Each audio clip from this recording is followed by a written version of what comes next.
അസ്സലാമു അലൈക്കും വറഹ്മത്തുള്ളാഹി. അതാ ഉൽ ഖുറാസാനി റളിയല്ലാഹു അൻഹു പറയുന്ന ഒരു കഥയുണ്ട്.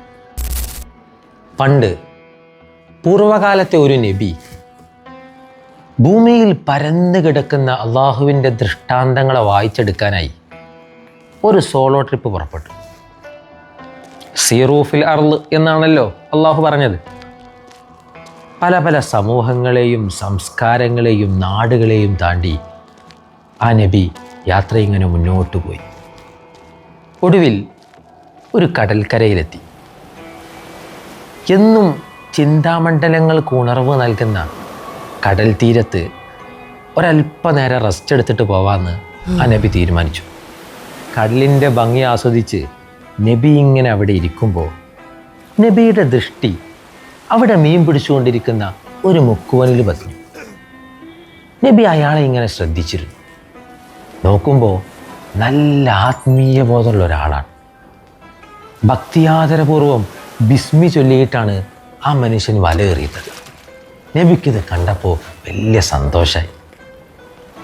മുക്കുവൻ മെല്ലെ മെല്ലെ തൻ്റെ വലയിങ്ങനെ പൊക്കി. നോക്കുമ്പോൾ ഒരു മീനും അതിലില്ല. ബിസ്മി ചൊല്ലി വീണ്ടും വലയെറിഞ്ഞു. വല പൊക്കി നോക്കി. ഫലം കാറ്റ് മാത്രം. നബി എത്ര നേരം അവിടെ ഇരുന്നോ അത്രയും നേരം ഒരു ചെറിയ മീൻ പോലും ആ മുക്കുവിന് കിട്ടിയില്ല. നബി ഇങ്ങനെ ചിന്തിച്ചു, അള്ളാഹുവിൻ്റെ പരീക്ഷണമായിരിക്കും.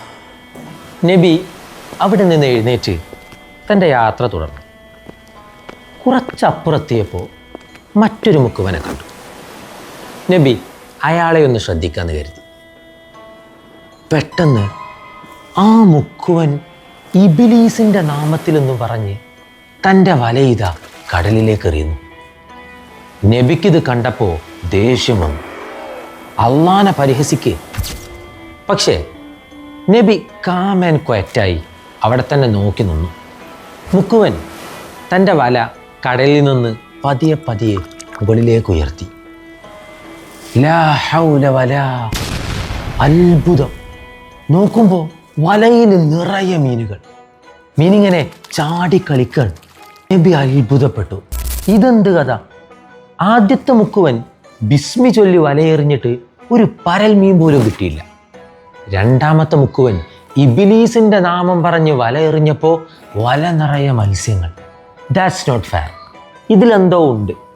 എല്ലാത്തിൻ്റെയും കാരണക്കാരൻ എന്ത് തന്നെ ആയാലും അള്ളാഹ് തന്നെയാണല്ലോ. അവനറിയാതെ ഏതായാലും ഇതൊന്നും ഇവിടെ നടക്കൂല. ഇതൊന്നും അറിഞ്ഞിട്ട് തന്നെ കാര്യം. ഒരു നബി ആയതുകൊണ്ട് തന്നെ വേറെ ആരോടും ചോദിക്കണ്ടല്ലോ. നബി നേരെ ഡിവൈൻ കോൾ സെൻറ്ററിലേക്ക് തന്നെ വിളിച്ചു. ഡയറക്റ്റ് അള്ളാഹിനോട്, റബ്ബേ, എന്താണ് റബ്ബേ ഞാൻ കണ്ടത്? എന്താണ് റബ്ബേ ഇതിൻ്റെ പൊരുൾ? എല്ലാം നിയന്ത്രിക്കുന്നത് നീ തന്നെയാണല്ലോ റബ്ബേ. എന്നിട്ടിപ്പോൾ ബട്ട് വൈ? നബിയുടെ ചോദ്യം തീരുന്നതിൻ്റെ മുമ്പേ അള്ളാഹു തൻ്റെ മലക്കുകളെ വിളിച്ചുകൊണ്ട് പറഞ്ഞു, ഈ നബിക്ക് ഈ രണ്ട് മുക്കുവന്മാരുടെയും പരലോകത്തുള്ള എൻ ഗെയിം സ്റ്റാറ്റസ് നിങ്ങൾ കാണിച്ചു കൊടുക്കുക.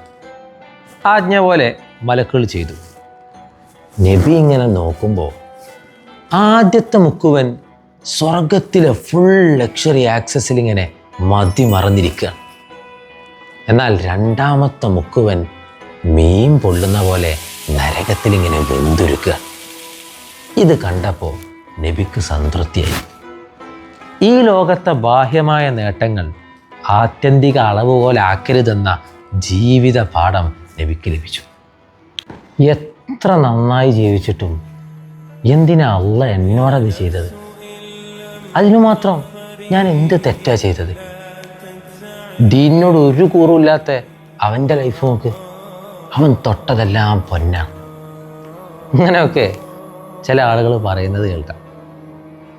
അനന്തമായി കിടക്കുന്ന ജീവിതമെന്ന നമ്മുടെ വലിയൊരു യാത്രയിലെ വളരെ ചുരുങ്ങിയതും ചെറുതുമായ ഒരു വിശ്രമ കേന്ദ്രം മാത്രമാണ് ഈ ദുനിയാവ്. ദുനിയാവ് എന്ന് പറഞ്ഞാൽ ഇതുപോലുമല്ല.